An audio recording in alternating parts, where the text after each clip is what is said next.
Get the video. Okay, we're ready now. We're all set. Okay. Uh-huh. And we've got Marta. She's away right now, I believe, but she said she will be back. She's had to step away. Okay. So we'll go ahead and call our Tuesday, February 15th, Valentine's week. It's not just a day, it's a week. 1:30 meeting to order here at the Cloverdale Regional Library. This is a meeting of the Planning and Sustainability Subcommittee meeting. Looks like I'm president. I'll just make myself president. I'm president, and looks like vice chair has stepped away for a moment, but we'll go ahead and call the meeting to order. Are there any additional communications or any discussion on the communications? No, Madam Chair, there's a letter in the packet from Mr. Rob Kozlowski, providing commentary on nothing specific on the agenda, just general matters. So thank you, Mr. Kelly. So with that, we'll move on to item 3, public comment. Members of the public may comment on any matter not on today's agenda. Please limit comments to 3 minutes. Members of the public may comment on items on the agenda when the subcommittee considers that item. To make a public comment, use the raise hand icon on your smart device or desktop computer, or dial *9 if you're using your telephone. And it looks like Councilmember Cruz has joined us, Yvonne. Yes. So for to let the record show. Yes. We've been here chatting for a while already. I know. So we're going to call the meeting to order, Marta, and we're asking for public comment right now. Yvonne, is there anyone in the public with their hands raised? I don't see any hands raised at the moment. All right, thank you very much. And we will move on from public comment to approval of the minutes from August 17th, 2021 and December 21st, 2021. I'll just, any points of concern? Madam Chair, if I can, just what's in the packet for August 17th is just a copy of the agenda, not the actual minutes. Oh, Yeah. so we'll put that on again next time then. So August 17th will be our Groundhog Day, and we'll do that again. That happened at our last meeting, but I did have a chance to look at December 21st. Does it look all in order? Mark, just raise your hand if you have anything on the December 21st minutes. All right, those, I believe those pass, and we will visit August 17th again another day. Again, yes. At a time to be determined. So with that, we'll move on to item 5, current items for discussion. Who would like to start us off? Yeah. No pressure. Well, this item is a proposed amendment to our municipal code that would expedite and streamline the permitting of electric vehicle charging stations. And there's attached to the packet is some proposed language. I know about 3 years ago, right before I started here, we did make some amendments that were in line with what was being asked at the time. So this I'm not sure if this is a further expedited effort by the state, but we did end up doing that about 3 years ago. So if the direction is to move forward with what's contained in the packet, we will do so. Doesn't look like it is in zoning, so it might not go to the planning commission unless we're advised to take it to the planning commission for comment. We can do that as well. We don't necessarily have to just comment on zoning related matters. But yeah, the direction would be to start moving this forward. We have a couple other ordinance amendments that we're working on. Maybe we can bundle those together for efficiency's sake. Yeah. Oh, great. Okay, so I did have a conversation with Natalie Higley at IDW way back in January, and I know that she is reaching out to council members throughout Sonoma County. This is the impression that, or we had an involved discussion about this, because actually what I ended up doing is also refer this to you, Kevin, for review at the subcommittee. But she's reaching out to council members across the Sonoma County. It's a pretty there shouldn't be a lot of controversy around this. It's but I also encourage her to reach out directly to our CPA so that they could just take a look at it, so that when it, perhaps they can do a little bit of the legwork as well, but it seems to be pretty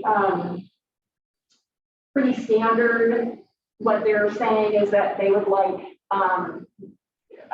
electricians who have been through this specific training to be certified, it's a very short training. It's available, the training is available locally here in Snohomish County, through the Builders Exchange.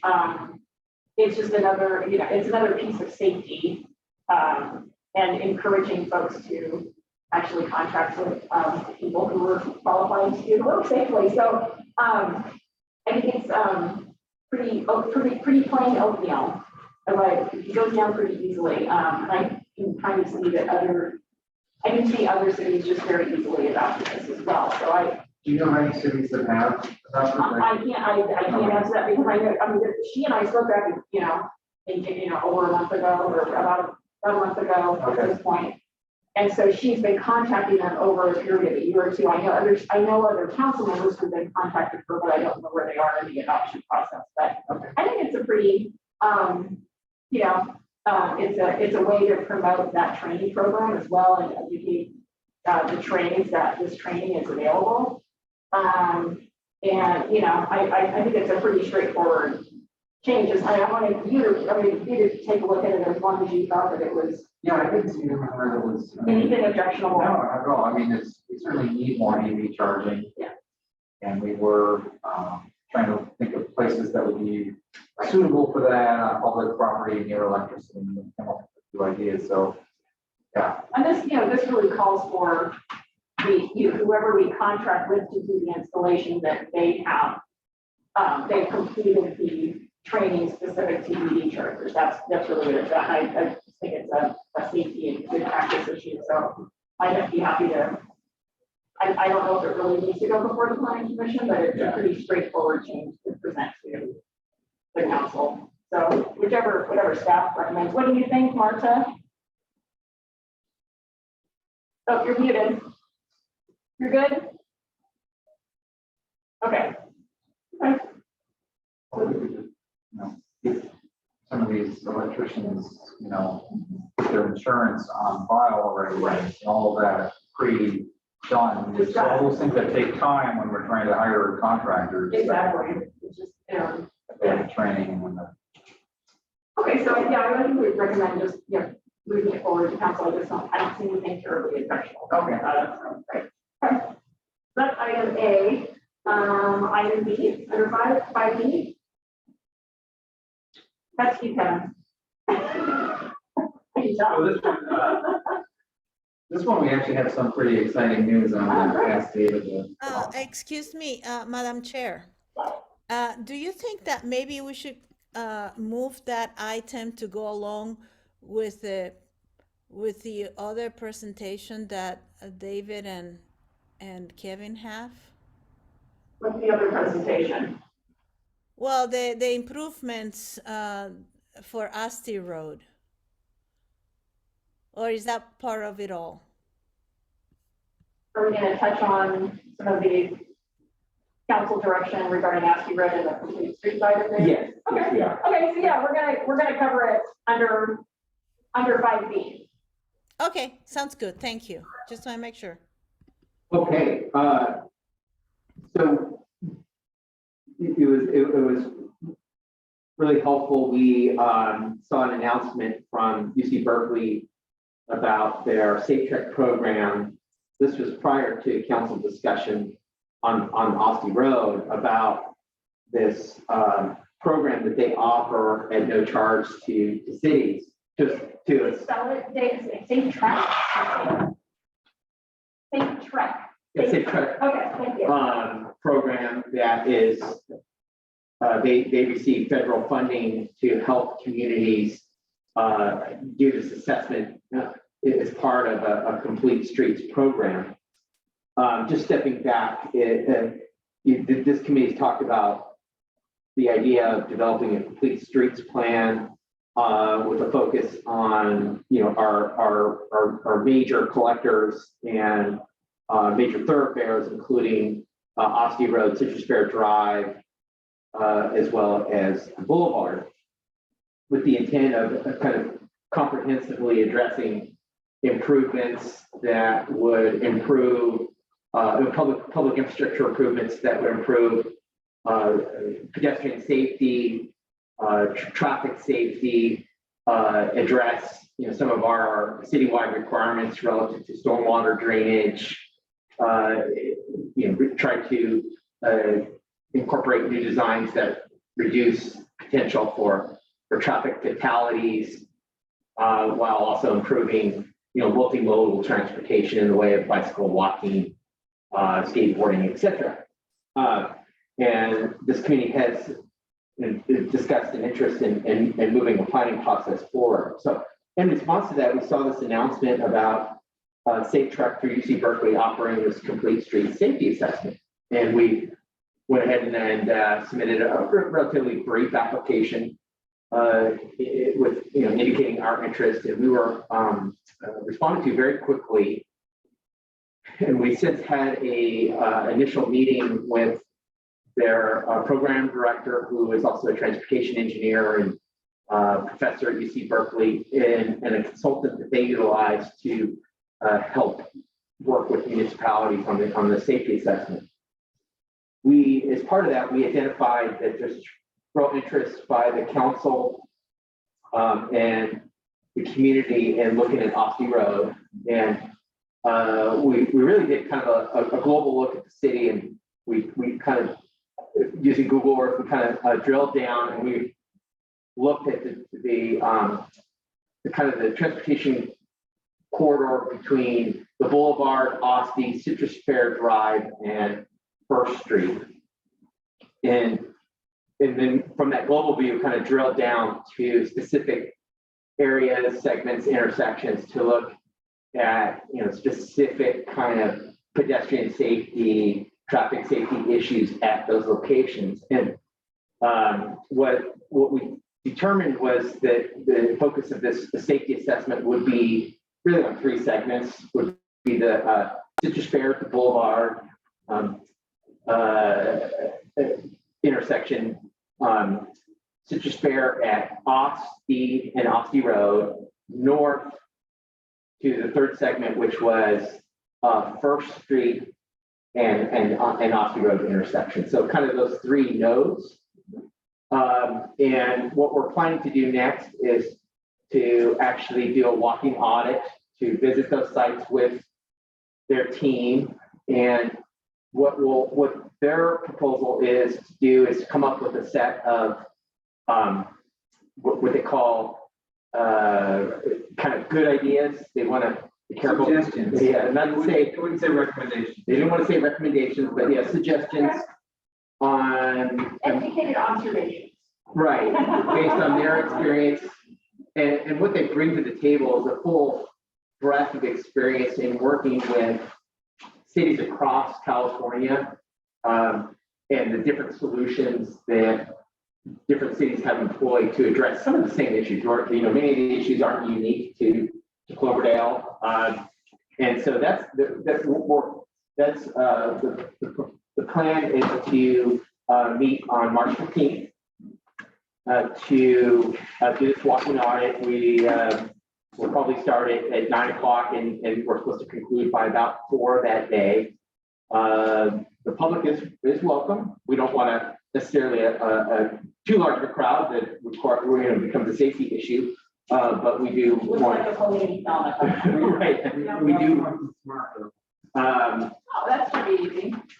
We want to get all the stakeholders involved. They got to reach out to Johannes Cover to see if he can participate, and it's not something every participant has to be there the entire day. But the idea being that we talk about, what are some of the issues, what are some of the concerns, how might we address those through traffic safety improvements.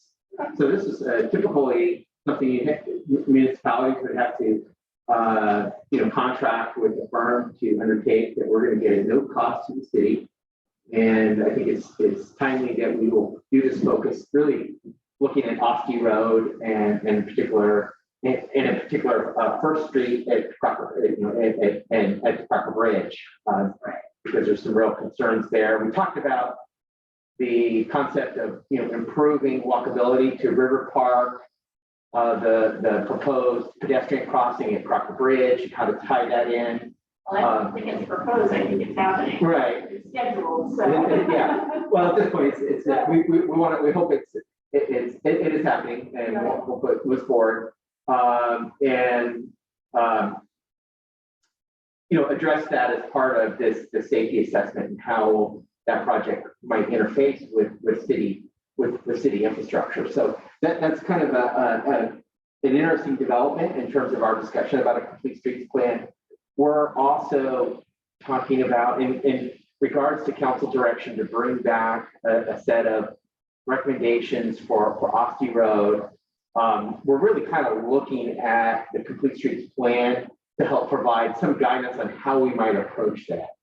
I think ultimately what staff is going to recommend is to develop a vision or a concept plan for the segment of Osti Road between Citrus Fair Drive and First Street or Crocker Road that can help guide us on the types of improvements that we'd like to see in that segment to address, of course, traffic safety, but also bicycle movement, pedestrian movement.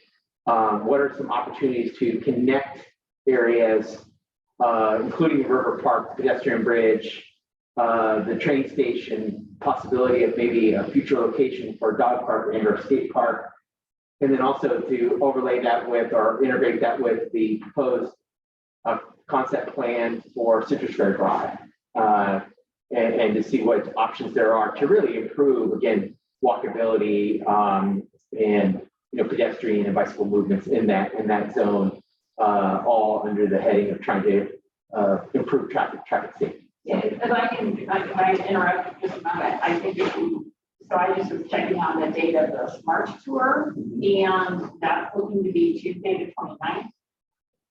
I don't know if you had gotten that.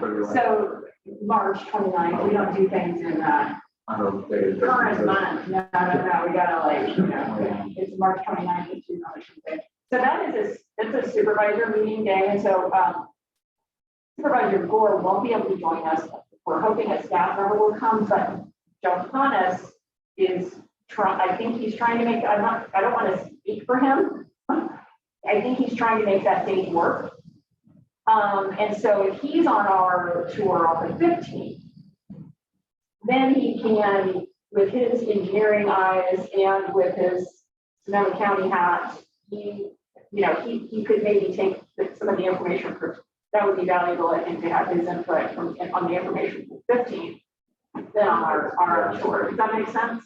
Absolutely. And I just, to add to what David said, there's a traffic engineer and then there's a planner. But we kind of emphasize to them that, we need some shorter term things that maybe aren't as expensive as well. So, I mean, he was getting really excited about the prospect of roundabouts and some really cool stuff, but we also said, in the shorter term. So I think they got that message. We definitely have a paint things that are. Yeah, we have a Stephen Covey quadrant 1, and we have quadrant 2 and 3 and 4. Right. That we want to get to, but we definitely want to get to quadrant 1 immediately. So I don't want to speak for SMART, but I think that the person that we would want to invite, obviously Joanne, she lives up here, so it's easier for her to me, but Emily, the planner at SMART, maybe Emily David, and I can get her last, I can't remember her last name. I'll look for it. I don't know offhand. Yeah, so if she's on the email chain, I'll she's on an email chain somewhere. But that would be, I think, who we would, either Emily or obviously Bill Gamble is the head of planning, but I'm assuming that he would send Emily up there, because it would be nice to have Johannes from the county and have somebody from SMART at that 15th meeting and then on the 29th. Right. Okay. Yeah, because I think there's a tremendous opportunity to, engage with our stakeholders too on potential solutions. If there was an opportunity, for instance, to design in not a class 2, but a class 1 bike facility along the SMART corridor. Well, in fact, I think here's what we should do. We should send the notice to Bill Gamblin, and then he can send who he wants. Okay. And this is what we're trying to do on the 15th with super. We'd love to have somebody there as a prelude to what we're going to be discussing on the 29th. Okay. Does that make sense? Does that make Yeah. sense, Marta? Oh, I'm sorry, Marta has her hand up. Go ahead. Yes, I just want to make sure that we hear clearly the date of this walk. So the Ides of March, March 15th is the UC Berkeley tour. Okay. And then March 29th is the, we have Smart Step coming up and a couple of other, a member of Senator McGuire's office and hopefully Johannes Hilbert's from the county. So the 15th and the Or 29th. 29th. Okay, thanks. All right. Just want to make sure I have that. And the 29th is not a noticed meeting. It's staff. But it is the 29th. Yeah. Well, let's see, as you mentioned, having Johannes is going to be a challenge since he now has an additional hat to wear. But let's hope. He's been noticed. Yeah, we should all be noticed and make sure that we understand the absence if it happens. If it doesn't happen. And he may choose to send one of his staff people as well. And that's fine. So, okay. I'm sorry, David, go ahead. Oh, I was just going to say, we are continuing, I mean, other than identifying the date, we're going to continue to work with the team through Safe Track, UC Berkeley, to prepare for the proposed walking tour on the 15th. We hope to have more information available about what the agenda looks like so we can send that out in advance of the meeting. So can I ask another kind of follow-up question just in regards following up on your ongoing initiatives, and you and I exchanged email about Sonoma County's Vision Zero initiative. There's also a fatality reduction plan as part of Vision Zero. So I was wondering if you could just talk a little bit about how aware do you think UC Berkeley is? I think Vision Zero is actually kind of a nationwide effort. So I guess how are we going to kind of pull in all of these staffing, all these good intentions? Right. Yeah. Well, interesting you said that because we had our initial call with the UC Berkeley Safe Track team. I actually sent them the Vision Zero workshop information link to the program the current draft is getting ready to be adopted which we adopted yesterday. Oh, okay. Yeah, that was right. So it's going to go to board. It's going to go to the board next, right? Yeah. So and they also use the same program that the Vision Zero uses to identify traffic collisions. They're pulling the data from the same source. Exactly, Okay. exactly. They, whereas Vision Zero has the GIS set up for that.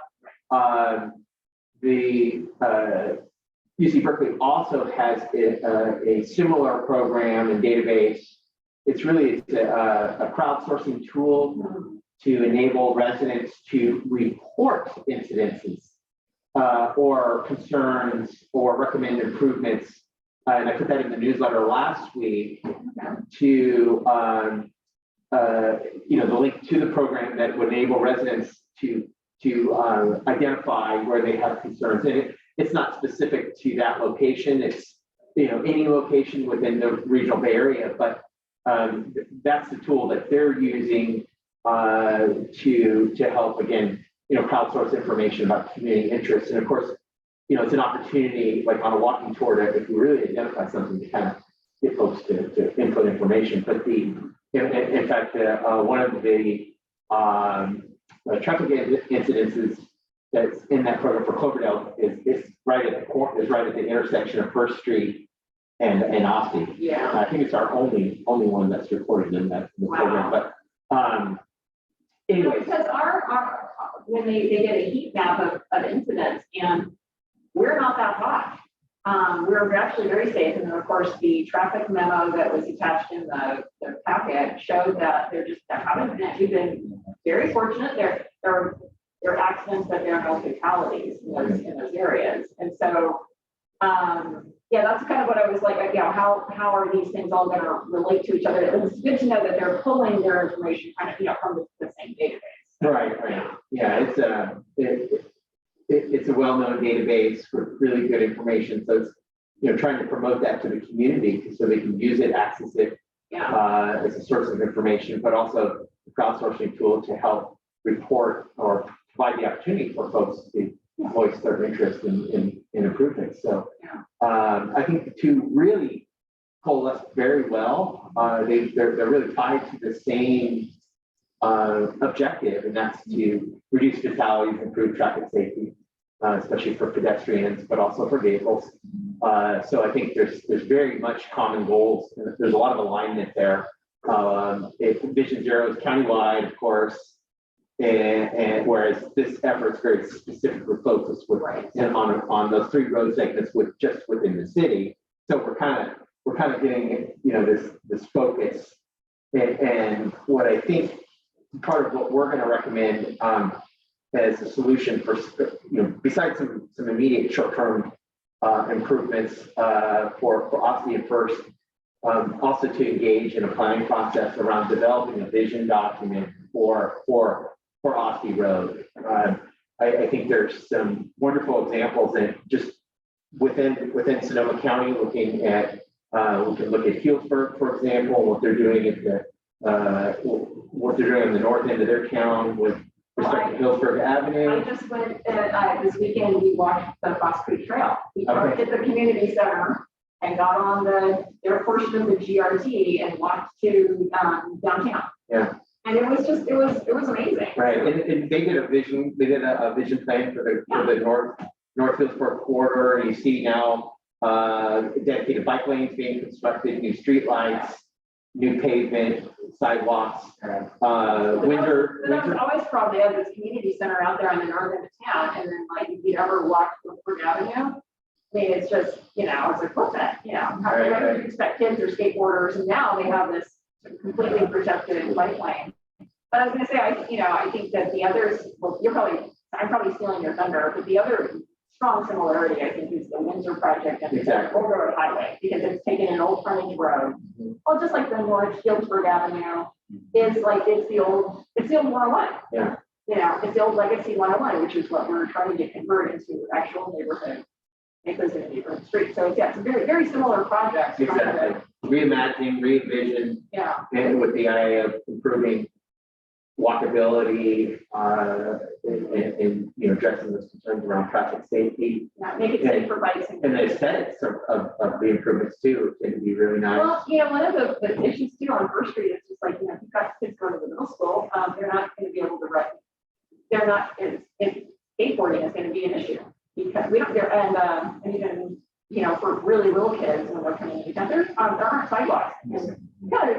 So there's just that whole continuation that, really connecting. It's in our city limits, it's in our developable area, and it just needs to be converted from the afterthought to, really making it easy for people to walk and bike, Right. especially families with kids. So Absolutely. I mean, you can look at it as an opportunity to really improve our park resources, recreational resources, and that connectivity. well, and hopefully, it's kind of like it's an advantage to have the meeting with the Trek group on the 15th, and then consistent in their advantages and disadvantages to talking to SMART before or after, because we're going to kind of want to hopefully hear from them. It's like, well, can we start doing an area plan? What's going to happen to the tracks? What's that trail going to look like? Is that property going to be available for a dog park? Is it going to be preserved for their multimodal uses? We need to start answering these questions now, because we need to know what we can plan for. No, I agree. Madam Chair? But go ahead, Marta. Yes, I would like to know if perhaps we can collect a few questions from Vice Mayor Walter to integrate into the meeting that we'll have. I know that he wanted an exclusive meeting, but I think it would be wise to address some of the questions that he has in the meeting. We only got the date like 2 days ago. Okay. We don't nail down the date. So this is all happening, it's all happening at once. So we only got the date nailed down. Because they're kind of hard, they're all hard people to get. So, but yeah, we should have a list of questions that we can get answered and then report out on. That's your job, because this is a facilitated staff, the 29th is a staff level meeting. So that's, you guys are driving. I'm just conduit. This is just for you to get access to Bill Gamblin and to talk with Jason Miles and talk with staff and just say, and say that this is what we're trying to accomplish. What are the timetables and what resources can we count on from you? Where can we partner? This is all up to you guys. So have your Christmas list ready. Have your Santa list ready to go. You will. And I completely threw you off, David, so sorry. No, I think where we ended the discussion was just looking at other examples in the city or in the county that have, where they've developed these plans, and that's been the starting point for future improvements that I think address a lot of the concerns that we hear from residents around traffic safety, Well, and other check boxes that we are interested in. well, and just like, you bring up, I think this is a really important point, is because we've been in COVID for so long, the whole stationary plan and everything, that was the result of huge public outreach, multiple public meetings, tons of public input, staff time, consultant time, drill down. And this really calls for that, a very similar effort. I mean, it kind of coincided with the general plan revision, and so it's kind of like, oh, while we're here, let's do this, So, but I mean, we're coming to that point again where it's like we need to find out from our stakeholders, where are the opportunities, what are areas that we absolutely can't, that's got to be rail and that's got to be trail and that's your jurisdiction. But what's available to us to partner on with you so that we can go to the public and do that visioning process. That's what I feel like we need that process for this area because it's at that level. Again, So let's do it with hopefully federal and state money that's becoming available to do this kind of stuff. So does that make sense, David? So that's kind of like, I think that's kind of what I'm looking, that's kind of the direction I feel like I want to give to staff, obviously with the council's support, is that that's what these meetings are for, is to gather that information so that we have, when we have public meetings, we can really put the possibilities out there. Yeah. Exactly. It certainly will help staff be better informed on some of the best practices and be able to, provide those as options for the community and the council.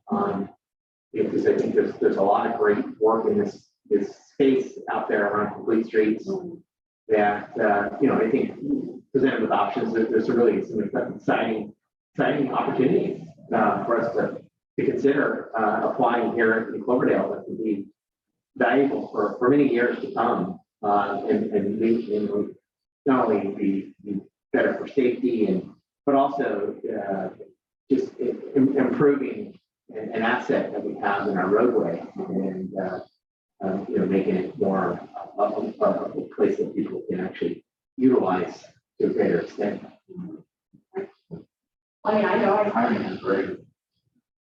I use it and I see people biking past my house just constantly, from little kids with their parents and training wheels to everybody, on an $8,000 bike with a lycra. I mean, it's all kinds. It's all, I even see a mule you see a couple of mules ride in from River Road every once in a while. So it would be really nice to have that. We got from, basically from training wheels to mules, that's the range, and then beyond gravel truck. So it'd be great to have a plan for this. So, anything else, Marta? Are we good on this one on Complete Street? So we have those dates and we kind of have what we're hoping to get. Yeah, no, I don't have anything further. It's quite clear. Great. And if there's anything else, is that is pretty much it for complete streets, David? I think so. Okay, we'll cross that one off. Go on to a farmer's market, anything new on that? Do we go to public comment? No, we didn't. do I don't see it. Yvonne, can you just let me know if there's anybody in the public to ask? that. There are about 5 people in the public, but no hands are raised right now. Sorry, we got, yeah, we'll open it up for public comment on the complete streets plan. Apologies, I can't see if there are any Yeah. attendees. So. Oh, okay, so we do have a hand raised, so let me great. allow them to speak. Now that I know there are people here, great. Okay, Kevin, if you unmute yourself, you should be able to speak. Thank you. This is Kevin Kostoff. I'm at 605 Lake Street. I'm just curious about the meeting on the 29th. Is the public allowed to attend that meeting? Is that only a city meeting? It's not actually a city meeting, Kevin, and it's not agendized. So no, it's staff only for the most part. Okay, so the public is not allowed to just be there. No, Okay, all right, thank you. anything else there? I was just saying, Madam Chair, the 15th, if Kevin would like to participate, that one's. Yeah, on the 15th, yes. Yeah.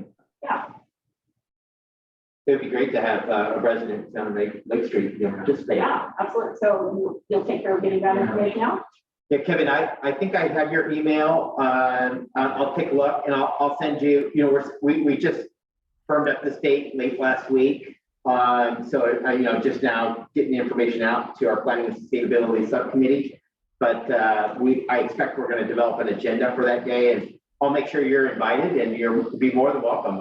It'd be great to really have you be a participant in that walking audit. Excellent, I'd appreciate that. Thank you. Okay. And David, it would be wise to provide Kevin and the public the reason why this visit is taking place and what the objective is, so that people don't feel that they don't have an opportunity to learn about what's going on, but at the same time that people know what the limits are in terms of how to interact with the representatives and their objectives for us.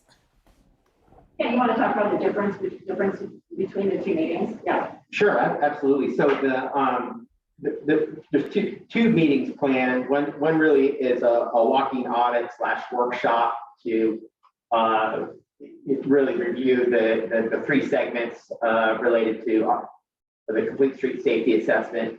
That's really an opportunity for members of the public to participate and hear experts look at the situation and provide some suggestions as they've indicated to us in terms of things we can do to address traffic safety concerns. The meeting on the 29th was really established by, I think, through SMART, in part because there's a new general manager who is recently on board, and it's an opportunity for them to talk to staff and understand kind of citywide issues related to the SMART corridor. They were kind of looking at from Healdsburg or even Windsor to Cloverdale, so it wasn't a specific Cloverdale visit, it's an opportunity for us to share with them our concerns, our perspective, if you will, on the future of the SMART corridor in northern Sonoma County. So that one was more of a staff-driven exercise, not a public workshop, just to share kind of city perspective on SMART, and get the general manager up to speed, I think, on some of the history around the SMART corridor in our respective cities. Or any other public comments, Yvonne? No other hands are raised.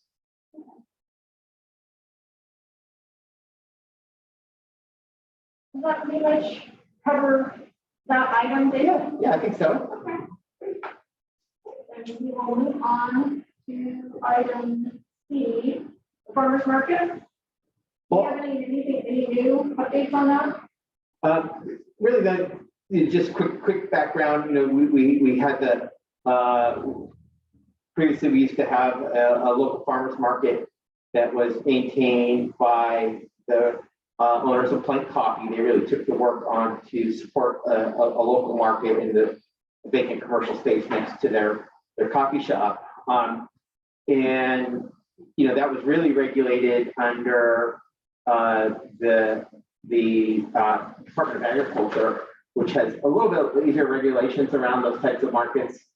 But there was kind of a concerted effort to move to have them be a certified farmers market, which puts the jurisdiction under the county health department. It involves a lot more regulations and requirements to become a certified farmers market. And what it really kind of hinges on is getting a nonprofit in place to help be the entity that's going to oversee and manage the market. And we did talk. We had a brief conversation with Chamber Director Nina Hanchett, and to see if there was any interest there. And I know they're fairly busy. So I think for us, we're going to have to do some more research on what entities might be available to come in and help establish a farmers market, more formal certified farmers market. There is kind of this development of a local market where it's done through online ordering and it's delivered, and that's available to the community, but it's not the same where the farmers are kind of have their own booths that are set up. So this is something we just got to determine if there's opportunities out there to work with maybe some of the regional nonprofits, the other farmers markets, see if they can't get something established here in Cloverdale. Do you have an update for us, Martha? Well, I just want to make sure that it is understood that this was brought about because many community members continue to inquire about when we were going to have the farmers market again. And it is a great opportunity for all businesses to benefit from this activity. And there is a desire to have a farmers market here in Cloverdale, as you very well know. And I am one of the customers from the people who were some of the vendors, most of the vendors from the farmers market. And it is it's an exciting activity and opportunity for vendors, small businesses, for our downtown, and to have another forum to disperse information and to communicate with the public. So definitely hope that somebody would take this on because it's essential for our small community. Thank you. I wonder if we could put it on standing items until we, get somebody interested in taking this up. Would that work? Okay. And then Yvonne, do we have any hands raised in the public who want to comment on item 5C? No, we don't. If we need to, we can come back to it too. I know that sometimes we move on a little too quickly and people raise their hands. Okay, so that pretty much wraps up item C. So hopefully, we just need that some standing items. And then item D, the California Local Grant Program. Yes, this is a grant being offered by Caltrans for the cleaning and beautification of areas around their underpasses and around the freeways, and they're basically their property. I do think that the gate has closed. We could have really used that. I mean, I know that the one of the things I'm also trying to get at Caltrans. Are we in District 4? I'm trying to get the some of the members who are far, some of the members of this 2019 meeting who are far more important than I am to bring along someone from Caltrans, because the issue about the cemetery, where people are camping on Caltrans property, is absolutely out of control.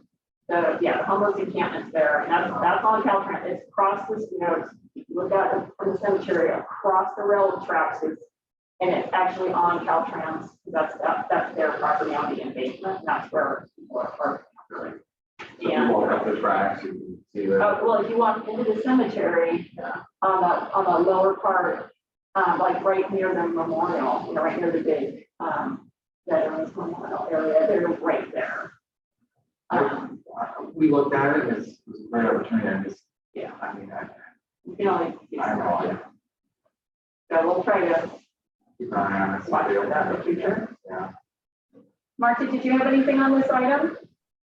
Yvonne, can we see if there's any hands raised? There are no hands raised. Okay.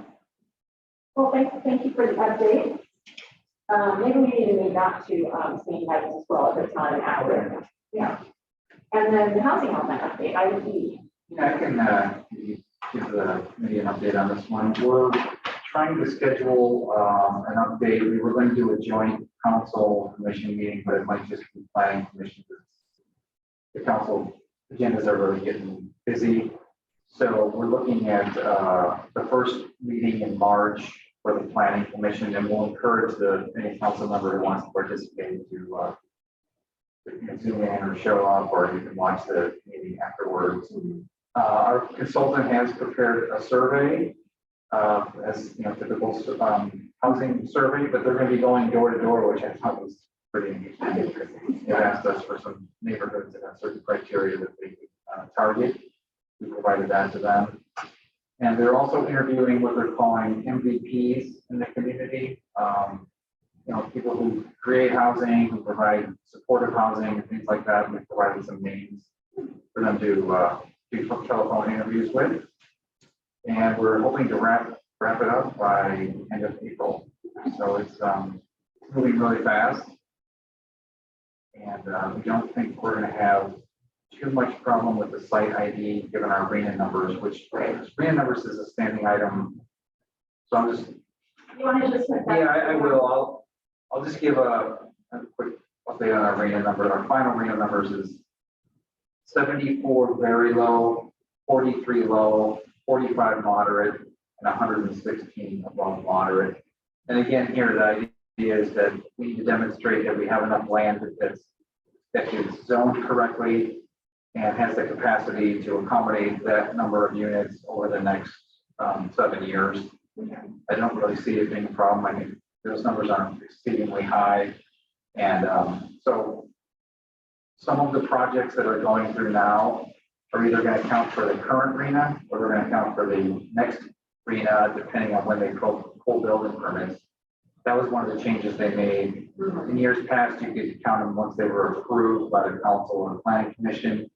Now you can count them when they pull building permits. You know, lots of projects will go through an effort of getting approved and it never gets built. So cities are counting those. So that's a change. So more than likely, Baumgartner will go on this current RENA, but the Aussie apartments, depending on where they are, if they come in next year for building permits, depending on the length of time it takes to do the site improvements, could be next year. I'm hoping it's next year, but that's kind of where we are. And then as part of the planning commission update, we're going to take a look at the current RENA, the RENA that's coming up. We're going to look at all the projects that are approved, where we think they fit in, either this RENA or the following RENA. So, because I think there's a lot of misconception out there that, oh, we've met our RENA, so we're not subject to all of these housing laws, which we just want to clear that up. And we haven't really met the RENA. The moderate is always one that cities struggle with because there's just not a lot of financing for that type of. Those usually come in the form of inclusionary housing units on larger subdivisions, which we really haven't had. So yeah, it's moving along. We do have a hand raised, Debbie Howe. I will allow her to speak. And actually, let's go check with Councilmember Cruz first. She's back. Okay. Okay, great. Yeah, go ahead, Debbie. Hi, thank you, everyone, for the update. Kevin, and thank you for acknowledging where we put these developments that are going on, because you know I'm keeping a spreadsheet in preparation for my my needs assessment that I have to complete for the USDA loan. I've already submitted the draft facility needs assessment for the grant, but for the loan, I actually have to have an updated one. So I have to track this information so that I have accurate numbers. So I appreciate the update. And did I hear you correctly that with doing this update, you're going to track which categories are filled that actually have permits so that we can potentially request a potential builder to do moderate or the above moderate housing? We're going to track all the categories, what's on the books. Again, my experience with these affordable housing projects is they're all tax credit financed. And the highest they can go is 60% of AMI, area median income, and that qualifies them as low. And I don't know if there's any changes happening at the state level to encourage more moderate. But again, my experience has been that most of the moderates come in when you have a large subdivision and you say to the developer, hey, we've got an inclusionary housing ordinance, you need to do 10% moderate or 15 or whatever that negotiated number is, or according to the ordinance. So we really haven't done many moderates at all. And again, the only places I've ever worked they've done moderate is when it's part of a larger subdivision. They have them at Del Webb, for example, and I heard Karen Massey complain about the exact same thing you're complaining about. It's really a state level issue. If there isn't a lot that we can do at this level, it's not that it's not our problem. It's just that it's a problem that we get faced with, and there's no market incentive to change it until the legislature addresses it. Yeah, we can just compel them through our inclusionary ordinance. But again, these are big projects. Yeah. I know we don't have them. So But I think also, I think that there's some new legislation that went into effect this year around the housing requirements for approval, the fast-paced approval process that do include looking at the RENA allocations for the city, so that you're not having to approve projects if you're over your RENA allocation in each category. yeah, I'll look into that. I haven't heard that one, but there's a lot of new laws out there, so it's hard to keep up with all of them. There's quite a few, and just a couple that I read actually speak to that specific issue. So I would really encourage everyone to look into that so that we don't overbuild in one area and underbuild in another area. Madam Chair, if I can, just to add, this might also get to Ms. Powell's comments, is I think that what Kevin was speaking to is, modern income housing, which is by definition, 80% is affordable by 80% of by households, 80% of area median income. But the other category is above moderate, which that's the technical name for market rate housing. And I just want to assure Debbie that we do have discussions with developers who are interested in market rate housing. What we hear typically, and what I've heard when I've met with market rate developers, is that the land costs are still so high that to be able to build a project that they can ultimately sell is going to have really high values. So it would be market rate, meaning if there's no affordability restrictions. But for developers, they still have to pencil out, and when they also look at what they can sell at what price. And I think what we see now here in the Cloverdale area is those land prices are still so high that when a developer tries with our traditional zoning requirements to build a market rate house or market rate product, they're kind of outside our local market. And so there's really what we're experiencing is an issue where the housing prices locally aren't high enough to support building more of those market rate houses because in big part land values are pretty high. That's what we hear when we look at the vacant. When developers tell us they met with XYZ owner, they say, at that price per acre, I cannot build a project that I'm going to ultimately be able to sell the houses because the price of the houses are going to be above. I mean, they'll be market rate, but you got to have a willing buyer to be able to buy in at that higher rate. So, you know, that's a challenge for us. I think what we saw in Baumgartner project is an example of where they're still building market rate housing, where their approach was to build smaller lots and at a higher density than maybe we're used to seeing. So that's just something for us to be aware of is that in order for a market rate developer to build a product, he's probably going to come in with something that's going to be on a smaller lot size, not a traditional 8,000 or 6,000, even a 6,000 square foot lot, because again, the underlying land value is so high that it can't support building a house. And then you've got construction costs that are, you know, $400 a square foot. You build a 1,500 square foot home. The home itself is 600,000, not including land values. So, you know, you really do. You're pricing homes in above 800,000 is kind of where we're at. And until the local market, and I cringe when I say that, because you know, the residents here are going to say, "What? That I can't afford that level of housing. It's above our ability to support that housing." That's why we're not seeing it. I think it's a lot of market conditions. So two things need to happen: costs need to come down. Landowners need to sell their land at a lower value.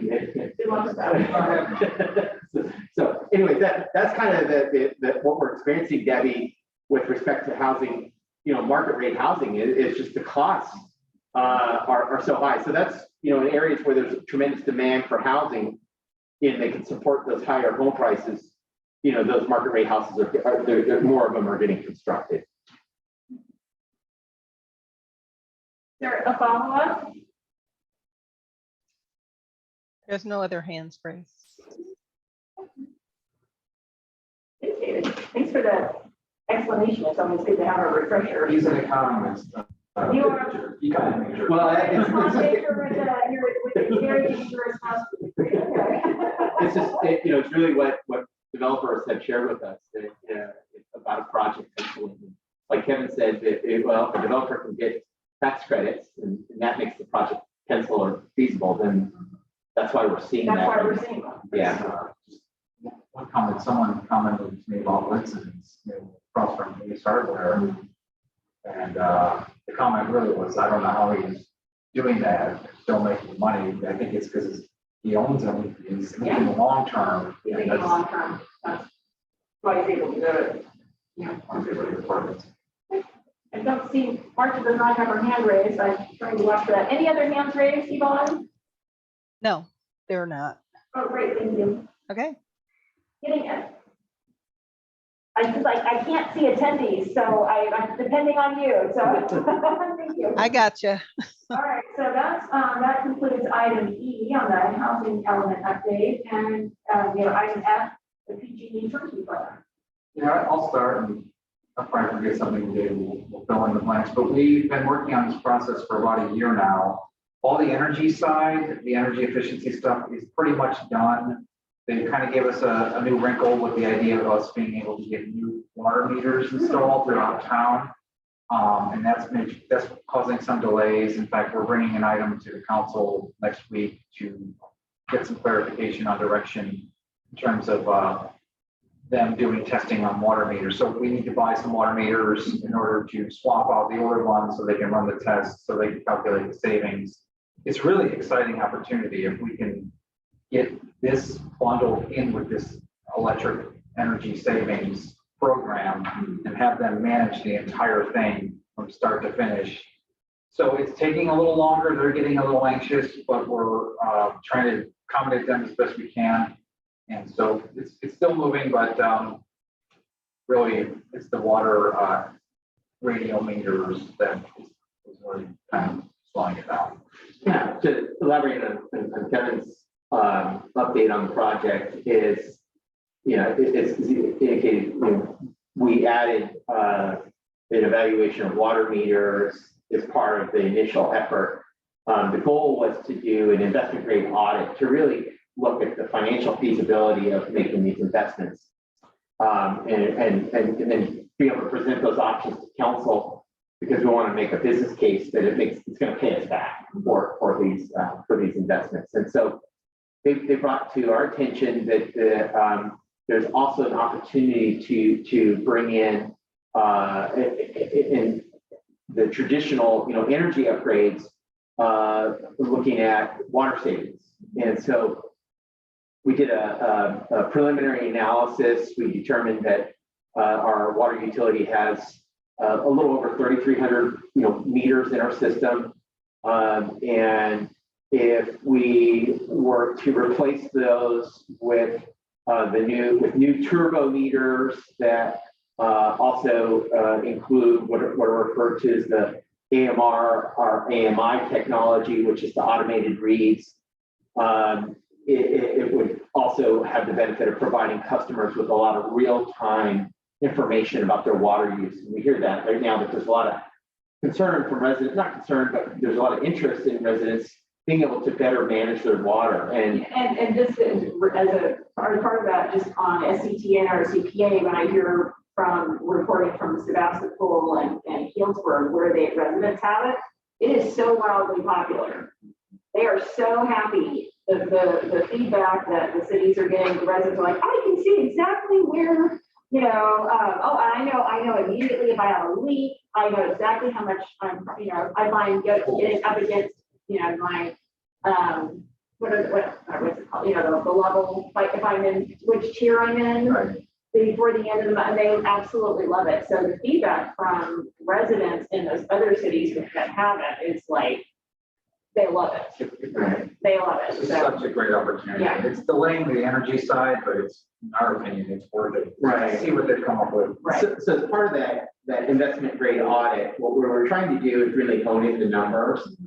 And the preliminary analysis was that we could achieve annual recovery of rates to the tune of about $370,000, which could quickly pay It quickly pays for it. for the meter replacement, along with giving customers a lot of benefits. So Just sorry to interrupt. So in Healdsburg, one of the programs that they did was they took some of their, they took some grant money and they gave like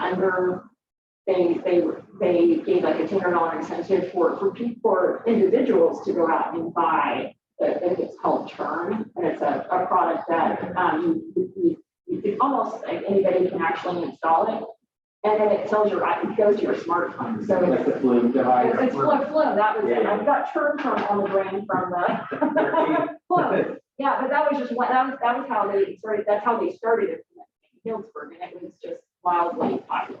Right. So, we're ready to recommend council move forward.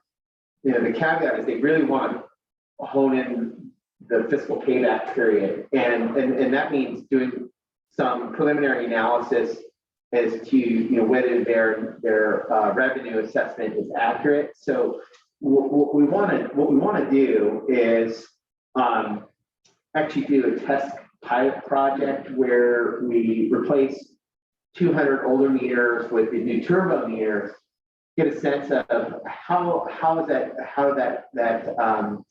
the new turbo meters perform, and will they indeed be more accurate and better report water usage and be able to verify that revenue savings. So what we'll be asking for council is what they're saying is the 200 meters that we'd like to do for this testing purposes would ultimately be covered in the project costs if council authorizes it. If for some reason council said, we really don't want to carry out this project, we've committed to using 200 meters, as they're saying, they're expensive. We know that. They weren't willing to absorb the cost. It's about $167,000.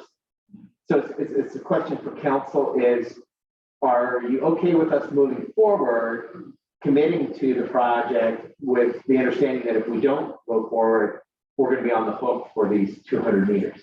So we'll still get a value in exchange for, if for some reason council said, you know what, now we don't, maybe right now, or for some reason we don't want to do it, we will still have the benefit of these meters. But, you know, I didn't want to authorize something without council acknowledging that there could be a cost if we don't move forward. They need the old meters to test them. So they take them out and they test them. So yeah, it's not out of pocket immediately. It would be, as I understand it, it would be repaid through the process, assuming we move forward. the cost will be wrapped into the overall project, provided the city moves forward with the measure. But it's similar to the financing we did for the Tesla Powerwalls. It's that you're kind of making the payments out of your savings. Right. Yeah. So, I mean, I think I'm that's- sorry, Melanie, could you repeat that? I said, my interpretation is that, or what I think I'm hearing is that it's very similar to the Tesla Powerwall project that we did, where the savings kind of makes the monthly payment, and that's kind of how you make it pencil out. Right. It's a little bit different in the So sense. you're not putting up a lot of money up front, but you're actually, the savings is what enables you to pay it off. Yeah. Exactly. For us, it's going to be revenue On-bill enhancement. financing. Revenue enhancement, Yeah. reducing the inaccuracy of old meters. But the way council, I think, should look at it is, in the subcommittee, is we are already paying for new meters. It's an ongoing CIP project. When we looked at this, we said, we're only able to accomplish so many meter replacements per year. Yeah. And It's not enough. and with this effort, if we get the green light, the goal will be to do the entire city all at once. And we may not move to AMI immediately, but we'll move to we'll do AMR, we may move to AMI as a secondary phase where just to make sure we implement the new meters and make sure they're working. Then it's your kind of your next phase, which isn't a big deal of changing everybody's meters. So it's not a completely new project. It's a project we already have as part of our CIP. We're working on it, and we saw this as a fantastic opportunity. It's like, oh my goodness, here we're doing so many a year, and it's going to take us 10 years to get it done. We can get it all done at one time, start generating the savings that's going to pay for, or generate that additional revenue that's going to pay for the cost of us moving to this new improved cost. It's easier for them to read, they don't have to go out and read it. Right. And I guess the worst case is we bought $166,000 worth of new meters, like David said, which we would use anyway. Yeah, we're trying to use But if anyway. we go with the program, it gets rolled in to the cost. It sounds to me like you guys have a really good plan, and I think it's ready to bring that before the rest of the count. I think it's baked. I think it's baked. So you have a good plan, and it's similar to other things that we've done recently to sort of try to leverage our investment. So any other questions, Marta, or something? So Yvonne, are there any hands raised regarding this item? Okay, I read your lips. It's okay. Oh, you're good. I get used to that too. So Yeah. I'd say bring it before the council. I think you've got a very well-rounded, very solid plan, and it's just it depends on what the council. Yeah. And so we have this queued up for a presentation next week for council. We'll have a staff there from PG&E and a firm we've been working with, Centrica, and doing a lot of the analysis. They were, again, this was recommended to us by the Office of Sustainability, our local resident, Jane Elias. So I know there's a real proven track record there. A number of other cities have used this same program. Darren, I know, is very enthusiastic about this. And I think that, this is, considering the issues with the recent, water rate hikes and some of the, concerns of the public, this is the kind of service that if you turn around and provide, this is really good customer service. No-brainer. And this is, you know, and also considering where we are with the possibility of cutting into another, I don't, you know, it's another drought year. Let's face it, unless things change in the next couple of weeks, we're looking at another drought. We're giving the residents the kind of tools that they need to be successful with their, you know, with their concerns around water. Because I mean, that's I think a lot of the pushback is that, well, I don't even know until the end of the month. You know, so I don't even know until I get my bill, or I don't even know I have a water leak. So yeah, this is really allows everybody to work with us, work with the city to conserve water. And Just on the energy side, the numbers are looking really good. Yeah. So even if the water side doesn't work out, we're still gonna have an energy side. Yeah. It's such how much of our energy bill goes to moving water in the city? It's huge. Yeah. I mean, that's the thing with water, is that it isn't just water, it's moving the water. It's pumping the water, it's very expensive. So, sorry, anything else, Yvonne? Any other comments last minute? No, Great, okay, well, good job, and well, I think it's ready for the council to hear, so. We're gonna move on to standing items, and if you wanna just pick out the ones that you have updates on, save us a little bit of time, and if Yes. anybody wants to raise their hand about them, they can. I would just recommend we take A off, David was Okay. able to finish that, it's in their court, it's done, we're just waiting for signatures. Great, I'll give you a quick update on the community, log. You remember the Vista Oaks project up on the hill on the north side, the 33? great. Well, it's not, it's still alive, and they're seeking, the final entitlements, which is the precise development plan and the design review. That probably will be going to planning commission in April. So this is a market rate project. Debbie, if you're still out there, it's 33 homes the map is already approved, and they've already done some work, and it's. Do you think they'll do any moderate or any affordable as part of their? Well, we have the inclusionary housing ordinance. Yeah. So we're gonna have to negotiate, how they're gonna satisfy that. And there's several ways. They can pay a fee, which is kind of the out, or they can maybe dedicate some of the units, or maybe a mix. Yeah. We should negotiate with them. Well, I think that's what people forget, is that Clover Springs have that component, and then other subdivisions, this is a small, 33 is a small subdivision, but we had other subdivisions where that was baked in, and you forget over time that happens, so. Just really quick, one of the issues, and I've been dealing with this a long time, the moderate for sale requires a big commitment by the city to continue to keep it affordable. Because when that first family wants to move out, then there has to be, sometimes that's when the city contributes some money to give a silent second so that the next qualifying family. Just long story short, it's a big effort to keep a for sale unit affordable for the 55 years that we talk about. The rental is a lot easier. No, we've seen that. We lose them unless we're really committed. And I don't think we get a lot of bang for the taxpayers left on that either. I'm not sure. There's other ways to do it where the resale price is restricted, and then it's hard for the family in there to gain the equity they need to get into the next house. So, but we'll keep an eye on that one. before you go on, there is a hand raised. Great, thank you. Go ahead. Hi, Kevin. I'm still here. I'm not concerned with the market rate housing. I know that is going to eventually increase just because population growth and it's going to come north. I mean, there's just no doubt that that's going to happen eventually.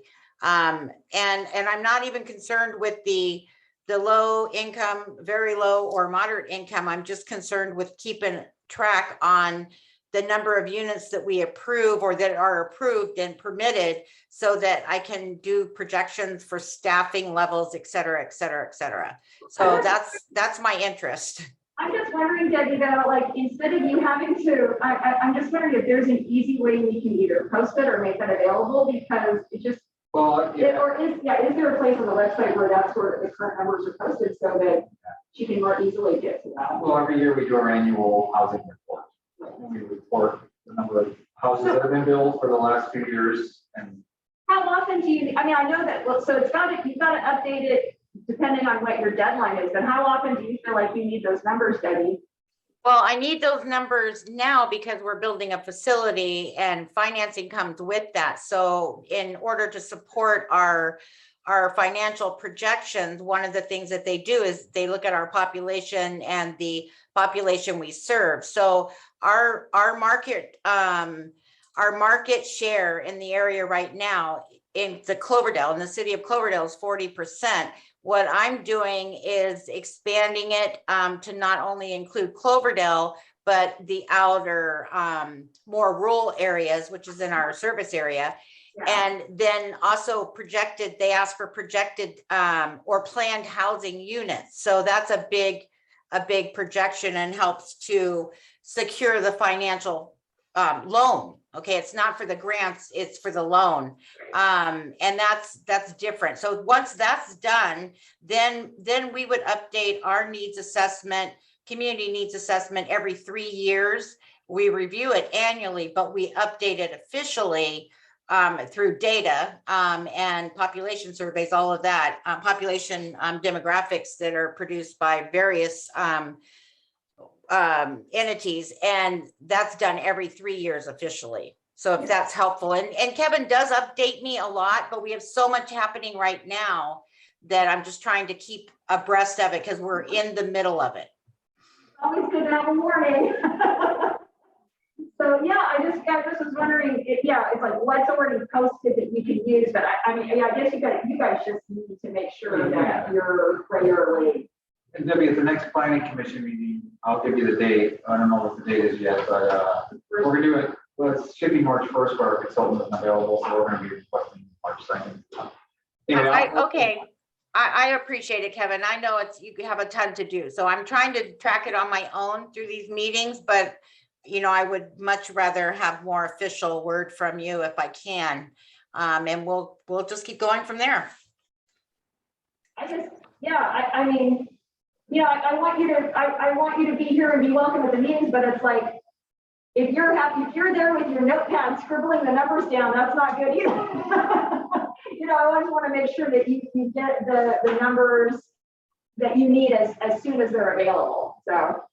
Well, and I have typically just been following the housing plan, the housing element that you guys update every year. And then, of course, Kevin's been sending me information as we've been walking along this path. So we're doing fine. I'm just trying to keep abreast of it because, like I said, we're in the middle of submitting documents and performing facility needs assessments. So I don't want to overshoot.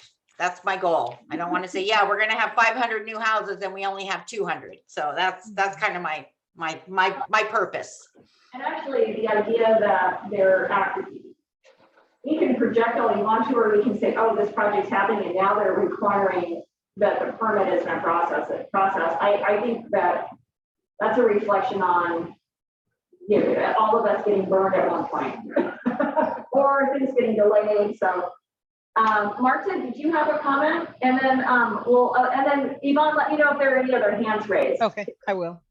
Yes, my comment is that's one of the objectives for having the Open Gov program is to have update information on all the projects and plans. Is that working? we just recently created a new report that allows us to track single-family, multifamily residential units. It's not public facing at this point. I'm not sure if it can be or not, but I can look into that. So that might be something that you could be on the circulation list when it is updated. Or, yeah, I mean, we certainly provide her. Okay, yeah. Any other comments from the public, Yvonne? No, they're not. Not saying Marta looks happy, so. Great. Anything else understanding items that we need to cover? Yeah. And then also Senate Bill 69. I'm not sure that needs to be on standing items. Okay. Really, because that's happening. Just I wanted to go back to the planning law really quick. Oh, Next sure. Wednesday, we're bringing back Baumgartner Ranch housing development for their final map. Along with the final map, there's some amendments to the conditions of approval. most notable thing is going to be request by the developer to reduce the number of units from 304 to 231. And that reduction is occurring in the affordable side. And we'll talk all about that at the council meeting. Give those numbers again, 304 to 231. Which item was that? This is just an update on the community development planning log. Oh, okay. Still see. Okay. 304 to 231. Yes, so that's a 73 unit reduction. So that's one, Debbie, you really want to be cognizant of, that the number of affordable units in the Baumgartner project is being reduced by 73 units. Well, that part of that is the 8 that he took out. Oh, Yeah. So it's the 8 and then the. So that's just kind of, we've been aware of it, that's just an official update. Any other council meeting? Well, no, just from Baumgartner.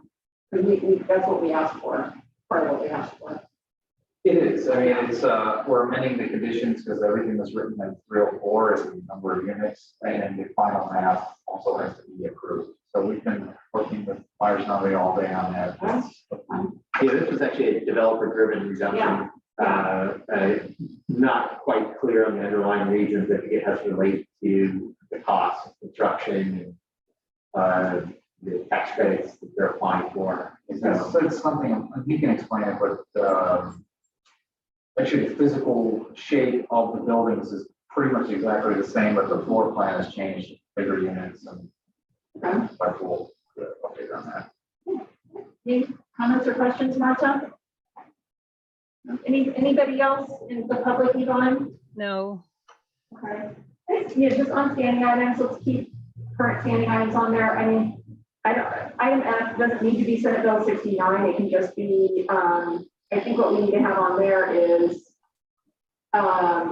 Great Redwood Trail, smart as it relates to our, this track, the UC Berkeley track project, and can we just keep that as a standing item? That whole area. Okay.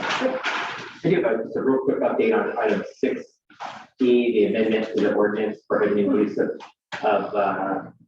sale of disposable foodware. Council has adopted the ordinance, so it's, the ordinance is in effect. The amendment that was proposed was to address the concern around materials that contain what is referred to as PFAS. Yeah. So it was a kind of a relatively minor amendment to incorporate PFAS-containing materials as a prohibited type of foodware within the ordinance. A number, if not all jurisdictions at this point, have adopted, the basic ordinance. Not all of them have adopted the PFAS amendments.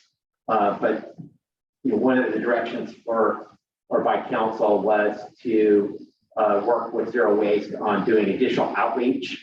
And just about a week ago, well, about 2 weeks ago now, the Zero Waste program manager, Sloan Pagal, did develop a postcard that was going to be sent to all commercial businesses within Sonoma County, providing information about the polystyrene foam foodware ordinance, both English and Spanish, with links to their website, with providing guidance on this effort. So that's continuing the outreach, and I know businesses are now, are more in the adoption phase of integrating the compostable materials into their businesses. So we're seeing that happen, I think, which is a direct result of the outreach and the more available products out there that we're seeing. Anything from our Zero Waste rep? Well, we have our board meeting this Thursday, so probably afterwards. Okay. Anyone with their hands raised in the public, Yvonne? No, not at this time. Great. Well, thank you for the update. But Madam Chair, if I may, I would like to, I know it's not time for this, but I might forget. I would like to put in the next agenda to discuss the CRV station in Cloverdale and its positive or negative future. You're really not that early. We're closing in on future agenda items, so. So we can just go ahead and add that now. Any informational, well, you kind of just gave us our informational report, right? Any other informational memos or updates that we need? And yeah, any other future agenda items, CRV station? Anything else from the public, Yvonne, on possible future agenda items? I don't see any hands. Okay, great. Any pending items? Mm. Any good of the order? All right, well, if that's pretty much it. Wait, I need to have an update on 6 acres. Oh. Oh, well, I thought we kind of had an update on that earlier. Do you want to recap that, David? Sure. I guess maybe I didn't hear it. Yeah. Well, One of the outstanding issues was providing a clean copy of the pre-annexation agreement with the 6 acres water company, and we coordinated the the remaining exhibits, and we did send a copy of the agreement ready for signature to 6 acres. Actually, Kevin and I were just talking. We need to follow up and check in with them because it's really been put in their hands to sign and get it back to us. But otherwise, we think it's in pretty good shape. Council's already authorized it. And then, I mean, the other update is that the state has approved the work plan that was presented to them by the state entities that they put in place to kind of manage this process, which is a good sign, meaning that the team that was compiled is going to be working on all the preliminary engineering work, design work, planning work to actually move this project forward. So So David, it's for both water and sewer, correct? that is correct. Okay. Yeah, the goal is to develop a comprehensive plan for water and sewer infrastructure. Okay, perfect. Thank you. on the cusp. Right. Good job. And there's still a lot of work that needs to be done. I think I was like on the subcommittee that started with this, and then I was off the subcommittee, and then we're still doing this when I came back, so it's been a long haul, but yeah, good work. Much further ahead, though, you must say, and be happy for all the residents. Well, this was when we were having in-person meetings when everybody crammed into the conference room, so that's how long ago it was. Yes, I remember. Yeah. All right, so any items for good of the order? All right, if not, seeing none, we'll move forward to our ultimate goal, adjournment to our next scheduled meeting on April 19th at 1:30. And probably still this location, unless that gets changed on the future agenda. So thank you, everybody. Thanks for coming. Thanks, Yvonne. All right, thanks. Bye, everyone. Thanks, Marta. Stay well.